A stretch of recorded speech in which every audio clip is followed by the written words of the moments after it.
Sedikit saya mau menceritakan soal perjalanan wisata Desa Ngargoretno. Saya Soim, asli warga sini, Akamsi, ini anak kampung sini. Nah, akrab dipanggil Soim Stam, di sosmed juga Soim Stam. Saya sebenarnya tidak sekolah, saya aktif di kegiatan penggerak lingkungan ya, aktif di Peduli Lingkungan. Saya aktif bersama Wahana Lingkungan Hidup Yogyakarta dan lama menjadi pengurus Serikat Tani Merdeka. Di situ yang bagaimana saya berpikir untuk masyarakat itu bisa merdeka, petani itu bisa benar-benar merdeka, tidak ada intervensi dari pihak manapun, mereka bisa menentukan harga sendiri, sehingga itu kami implementasikan dalam bentuk kegiatan seperti ini.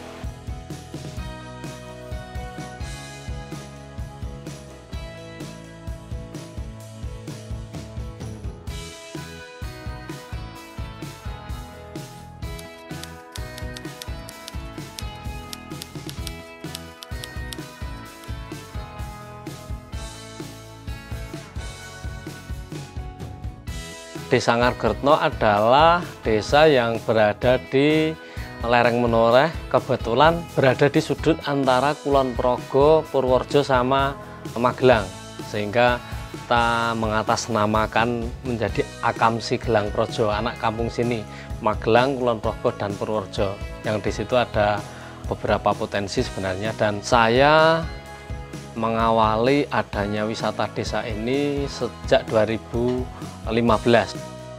Saya mencoba bagaimana konservasi di lereng Menoreh ini bisa baik, bisa terjaga dengan melalui konservasi dan ekonomi bisa sejalan. Untuk itu kami mencoba mapping di 6 dusun yang ada di Desa Ngargoretno. Kita punya ikonik adalah marmer, karena itu tidak ada di banyak tempat, sehingga marmer merah yang ada di sini itu kita jadikan ikon dengan kita museumkan bersama masyarakat.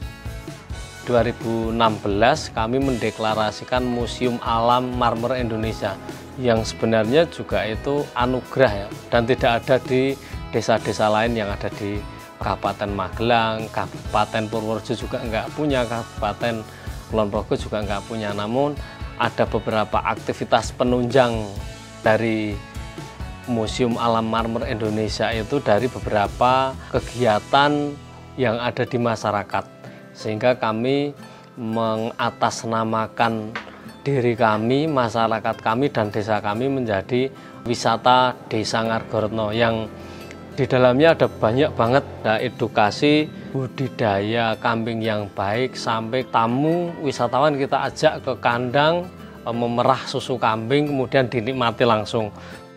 Di lereng Menoreh juga ada kopi liar. Ini kopi liar itu kopi, kata nenek moyang kami ini sudah ada bahkan sejak dulu zaman penjajahan. Tapi sempat karena harga kopi dulu itu tidak laku ya, sehingga kopi liar itu dulu tidak dipanen sama sekali. Seiring tren kopi di masyarakat kita, ternyata kopi liar ini bisa kita proses, kita konsumsi juga hasilnya tidak kalah dengan kopi-kopi yang ada di pasaran umum. Nama liar itu karena ya liar, tidak tanaman yang dibudidayakan. Meskipun dulu zaman nenek moyang kita itu juga dibudidayakan, tapi sudah kondisinya dimakan kelelawar, kemudian berkembang secara alami sehingga tidak beraturan, sehingga branding kopi liar ini juga benar-benar liar. Terus ada kopi merah juga. Kopi merah identik dengan marmer merah karena branding nama merah itu kita ambil kopi yang kita budidayakan di sekitar marmer merah, sehingga kita kasih nama kopi merah, dan ini cenderung datangnya lebih akhir karena ini kopi budidaya. Ini ada gula semut. Gula semut itu yang dulu orang sini hanya menjual gula aren, itu hanya dijual kiloan. Itu seiring pertumbuhan pariwisata juga sudah kita jadikan kemasan yang simpel, bisa dinikmati dan bisa sebagai pengganti gula putih, gula pasir. Ada teh di lereng Menoreh, perbatasan dengan Kulon Progo dan Purworejo juga kita punya kebun teh Di yang dulu itu teh ini belum dipandang sebagai komoditas yang layak jual, ternyata seiring pertumbuhan pariwisata juga menjadi semacam oleh-oleh khas dari lereng Menoreh. Terus ada empon-emponan, jamu-jamuan yang dulunya sama sekali masyarakat itu memilih buruh di kota daripada membuat kayak jamu-jamuan seperti ini. Ternyata seiring pertumbuhan wisata juga ini punya nilai rupiah yang luar biasa. Bahkan saat pandemi pun ini menjadi mewarnai di antara pelaku-pelaku wisata yang ada di Desa Ngargoretno sini. Dari situ tentunya cerita manis yang saya sampaikan itu juga ada beberapa halangan ya, istilahnya rintangan yang mewarnai perjalanan ekowisata di Desa Ngargoretno. Tentunya karena masyarakat di sini juga masyarakat awam ya, yang nggak tahu soal pariwisata.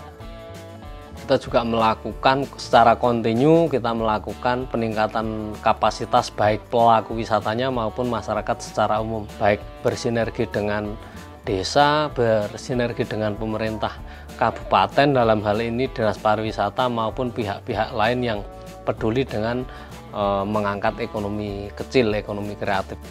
Dari situ kita mengangkat tema wisata konservasi, di mana pengunjung itu kita benar-benar kita geret untuk berpikir soal konservasi, soal kelestarian, dan bagaimana Menoreh ini tetap bisa ijo royo-royo dan menghasilkan nilai ekonomi bagi masyarakat yang tinggal di lereng Menoreh ini.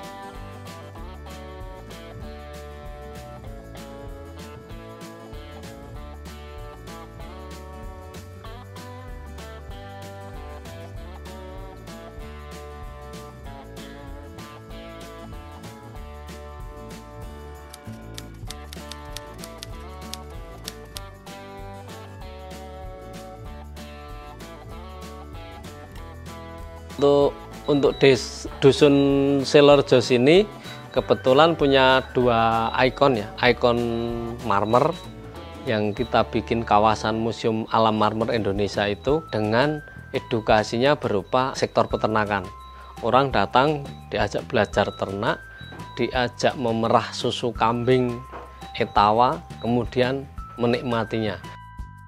Di Dusun Sumbersari di sana ada edukasi merawat aren yang baik, bagaimana nderes itu mengambil nira dari pohon aren kemudian sampai memasak menjadi gula semut. Di Dusun Wonosuko itu ada edukasi pembibitan, jadi lebih ke dunia anak-anak sebenarnya, bagaimana kita menularkan virus kepada generasi kita, anak-anak kita diajak bagaimana cara membuat bibit tanaman yang baik, sama penjelasan soal pentingnya sebuah ekosistem, pentingnya sebuah konservasi.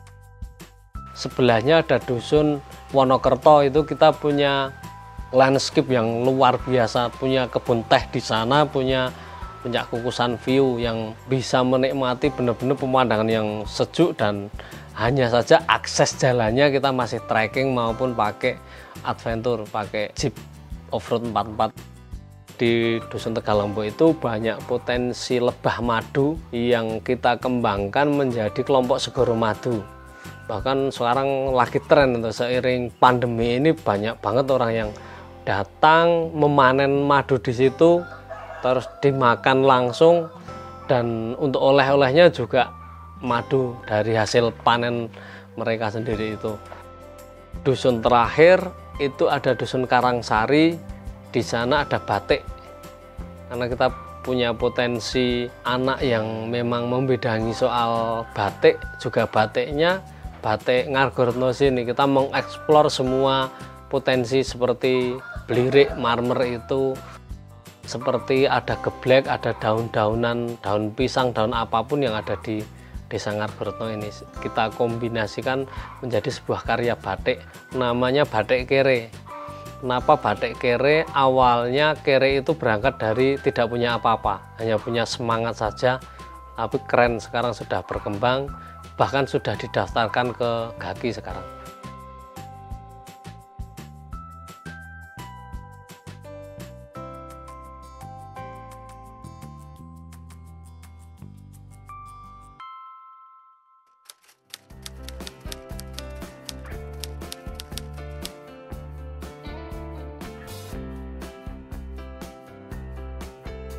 Misinya adalah bahwa Ngargono ini dulu kawasan yang rawan dengan bencana, terutama longsor. Konservasi adalah hal yang paling penting, harus tidak bisa ditawar, tapi sebisanya juga ada nilai ekonomi yang terkandung di dalamnya. Sehingga konservasi harus jalan, tapi ekonomi juga harus berjalan.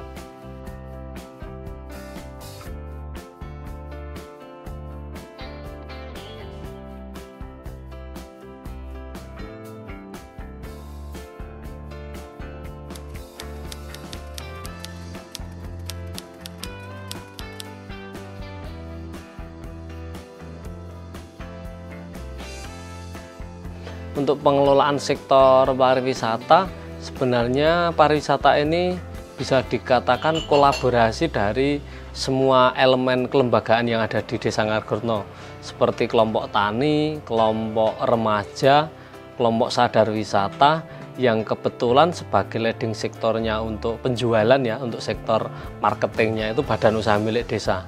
Jadi ada semacam kayak kolaborasi, kita ngomongin soal penjualan produk dan paket itu melalui badan usaha milik desa, tapi ketika kita ngomongin soal capacity building itu melalui kelompok sadar wisata, sehingga di situ ada semacam kolaborasi antar elemen masyarakat yang bisa sinergi, sehingga pariwisata itu sebenarnya semua bisa dieksplor, bahkan kotoran ternak pun bisa dijadikan sebagai pupuk organik yang itu juga menghasilkan rupiah sebenarnya, dan di situ ada nilai konservasi yang berkesinambungan sebenarnya. Itu yang selalu kami tekankan, dan kita bersama pemerintahan Desa Ngargono juga selalu telah jalan bareng, sinergi dengan program yang ada di desa, baik melalui pendapatan desa maupun mandiri. Istilahnya kita mencoba jalan tanpa anggaran pun kita tetap jalan, karena pariwisata di sini itu lebih berbasis wisata masyarakat, community based tourism.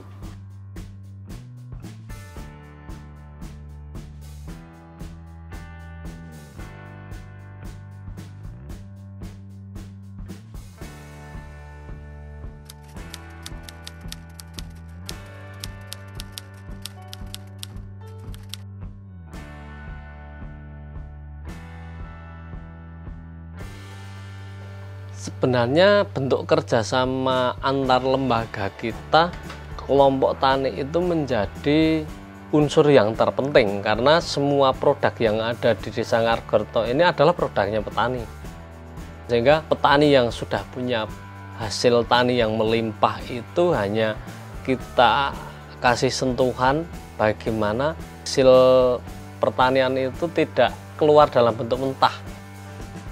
Kelompok sadar wisata itu harus ada apabila di suatu wilayah itu ada desa wisata maupun wisata desa, dan di sana tidak boleh Pok Darwis itu melakukan kegiatan ekonomi, lebih ke organisasi nirlaba untuk yang kelompok sadar wisatanya, sehingga Pok Darwis itu yang menata budaya pariwisata dan mengedukasi ke masyarakat soal pemahaman pariwisata, tapi yang melakukan kegiatan ekonomi adalah badan usaha milik desa. Jadi nggak bisa dipisah-pisah sebenarnya. Satu kesatuan yang utuh yang harus saling mendukung dan saling melengkapi dengan adanya pariwisata.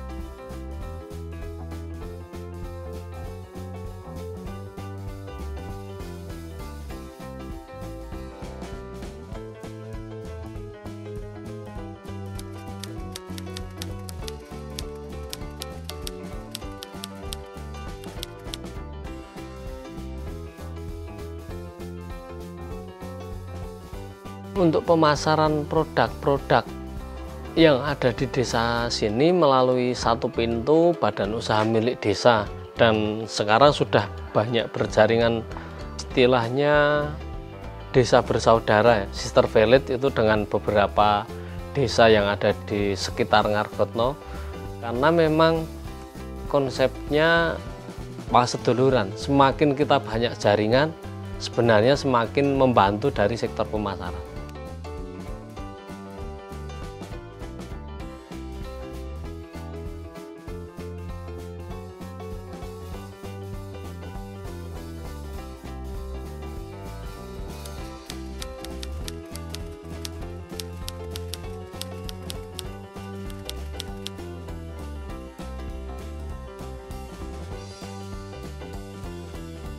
Ada yang memang kita harus melakukan pendampingan secara peningkatan kapasitas seperti jamu-jamuan. Itu dulu masyarakat tidak menganggap bahwa jamu itu punya nilai ekonomi.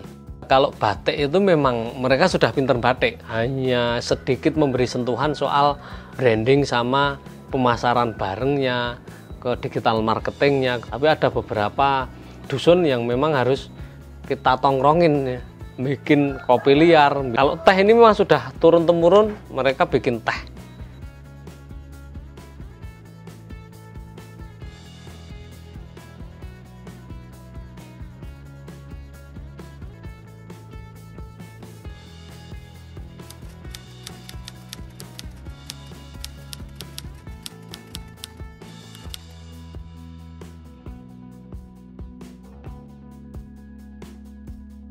Targetnya adalah pertama bahwa Ngargoretno ini menjadi lahan resapan air yang hijau royo-royo, hijau benar-benar hijau dan menghasilkan ekonomi.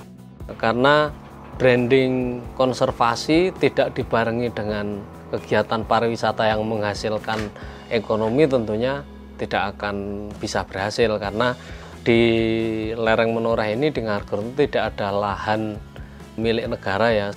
Lahan semua miliknya masyarakat, sehingga untuk kemudian kita mengajak ke arah bagaimana melestarikan lingkungan dengan baik harus dengan inovasi yang benar-benar mengena baik secara alam itu sendiri maupun secara ekonomi.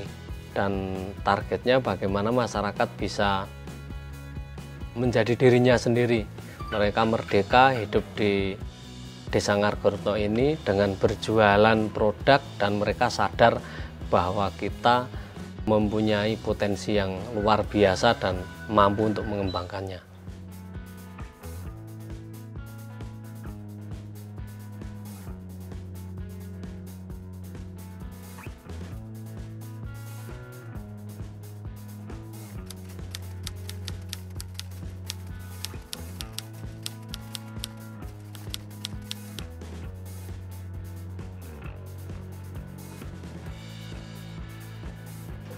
Suka dukanya, awalnya sih saya mengembangkan ekowisata atau desa wisata itu, atau wisata desa itu banyak yang menentang, karena dianggapnya bahwa pariwisata itu cenderung ke hal-hal yang kurang baik seperti top selfie, seperti pantai, pacaran dan lain sebagainya bagi orang awam.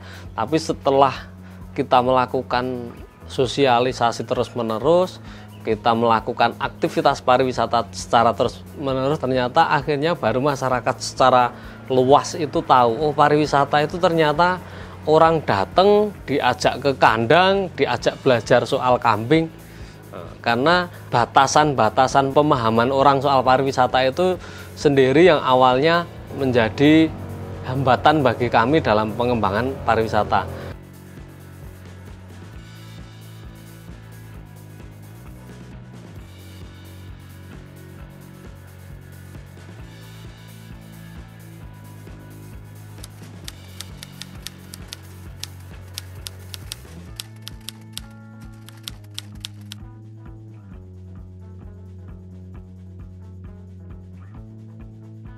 Untuk kekurangannya sebenarnya lebih ke infrastruktur sih, karena desa nggak mungkin bisa mengcover infrastruktur yang sifatnya besar ya, karena Desa Ngargoretno ini kalau dari kota itu jaraknya hampir 20 kilo, sehingga untuk infrastruktur jalan biar bagaimana cara menuju ke Ngargoretno itu benar-benar bagus, itu yang menjadi yang selalu kita sampaikan ke pemerintah. Harapannya ke depan Ngargoretno ini bisa diakses, karena terbukti bahwa dengan kehidupan pariwisata dan kita masuk dalam kawasan penyangga Borobudur, juga masuk di kawasan strategis pariwisata nasional. Ke depan kita selalu berharap kepada, terutama kepada pemerintah, agar infrastruktur jalan. Kalau yang lainnya saya kira masyarakat sudah oke sih, artinya masyarakat dengan sentuhan kebersamaan itu saja sudah cukup sebenarnya. Hanya infrastruktur itu yang menjadi PR besar, tapi tanpa itu kita juga bisa melakukan penjualan dengan sentuhan adventure.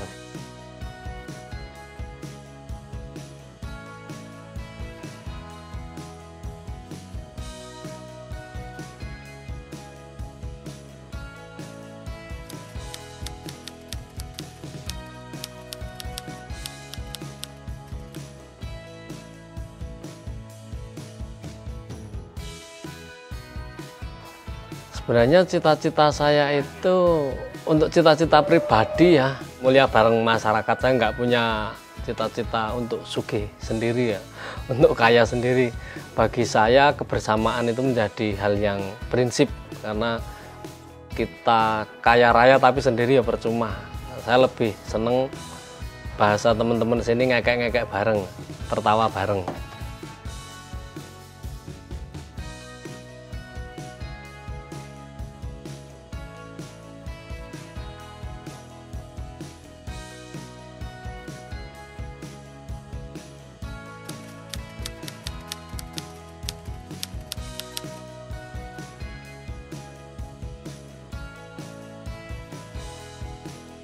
Pesan saya untuk generasi yang akan datang bahwa mereka harus sadar dengan potensi yang dimiliki. Sadar, percaya diri, dan selalu melakukan inovasi. Karena kalau enggak ya nanti akan menjadi penonton.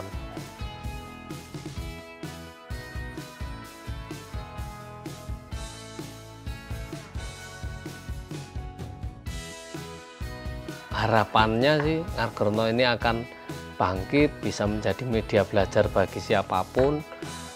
Para pemirsa semua, silahkan datang ke wisata desa kami dengan menghubungi akun kami Deswita Ngargoretno Menoreh, IG juga sama namanya Deswita Ngargoretno Menoreh, atau nomor 0878 3878 8081 atas nama Soim Setam. Terima kasih sudah menyaksikan pemaparan kami di akun Agrozen ID. Jangan lupa subscribe, like, komen, dan share video ini. Terima kasih.